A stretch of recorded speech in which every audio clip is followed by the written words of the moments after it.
کہتے ہیں کہ اللہ تعالیٰ ٹوٹی ہوئی چیز کا بہت اچھے سے استعمال کرتا ہے۔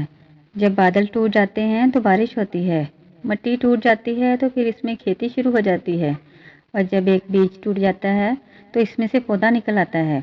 اسی لیے اگر آپ کی زندگی نے بھی آپ کے دل کو توڑا ہے تو گھبرائیے نہیں، بلکہ آپ یہ سمجھیے کہ اللہ تعالیٰ نے آپ کے لیے کچھ بہتر سوچ کے رکھا ہے، کیونکہ وہ ٹوٹی ہوئی چیزوں سے بہت محبت کرتا ہے۔ وہ رب بھی پھر ہمیں انہی لوگوں کے ہاتھوں توڑ دیتا ہے جن سے ہم بے پناہ محبت کرتے ہیں، اور ٹوٹنے پر ہی احساس ہوتا ہے کہ رب کے سوا تو میرا کوئی اپنا نہیں تھا۔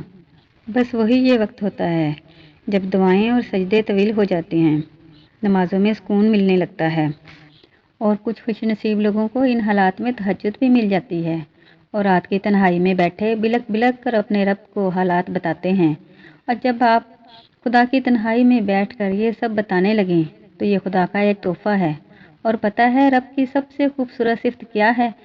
جب ہم غفلتوں کے ٹوکرے اٹھا کر اس کے در پہ جائیں نا، تو وہ رد نہیں کرتا، پھٹکار نہیں دیتا، پچھلی توبہ یاد نہیں کرواتا، اور وہ کتنا پیارا ہے نا، صرف اسے جوڑتا ہی نہیں بلکہ مفت میں ساتھ اپنی محبت بھی اس میں ڈال دیتا ہے۔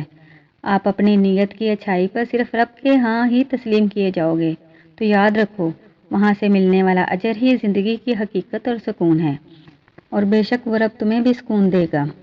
اور تم نے تو کبھی سوچا ہی نہیں تھا کہ صبر کا صلہ اتنا خوبصورت بھی ہو سکتا ہے کہ بدلے میں صلہ دینے والا ہی مل جائے گا۔ مجھے تو کبھی ایسا گمان نہیں ہوا تھا کہ سب کچھ کھو کر بھی مجھے سب کچھ مل جانا ہے۔ عجیب پہیلی ہے نا یہ زندگی، کبھی جیت کر انسان ہار جاتا ہے تو کبھی ہار کر جیت جاتا ہے۔ مجھے لگتا تھا کہ جیت جانے کا مطلب اپنی من پسند چیز حاصل کر لینا ہوتا ہے، مگر اب مجھے سمجھ آ گئی ہے کہ اپنی من پسند چیز ہار کر اللہ کو پا لینا اصل جیت ہوتی ہے۔ یہاں تو جذبات کی منہ مانگی قیمت لگائی جاتی ہے، اور وہ اسی قیمت پر بکتے ہیں جس نے زیادہ بولی لگائی۔ محبت اسی کی ہو جاتی ہے، اور مجھ جیسے کچھ جنہیں دنیائے رنگ میں ڈھلنا نہیں آتا، ان کا کاسا ہمیشہ خالی ہی رہتا ہے۔ اور پتہ ہے اللہ کاسا کب خالی کر دیتا ہے؟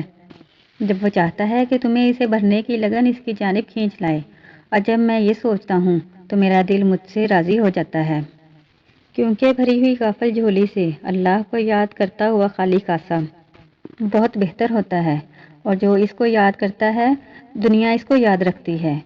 آج جس مقام پہ ہوں وہاں بس میرا اللہ ہے، اور اس سے بڑی فتح کیا ہو سکتی ہے؟ سب کو ہار کر میں نے اللہ کو جیت لیا، اب ہار میرے مقدر کا حصہ نہیں رہی۔ جو لوگ اللہ کو بھول گئے، اللہ فرماتا ہے اللہ نے انہیں کن سے غافل کر دیا۔ اللہ جب کسی سے ناراض ہوتا ہے تو ہدایت چھین لیتا ہے۔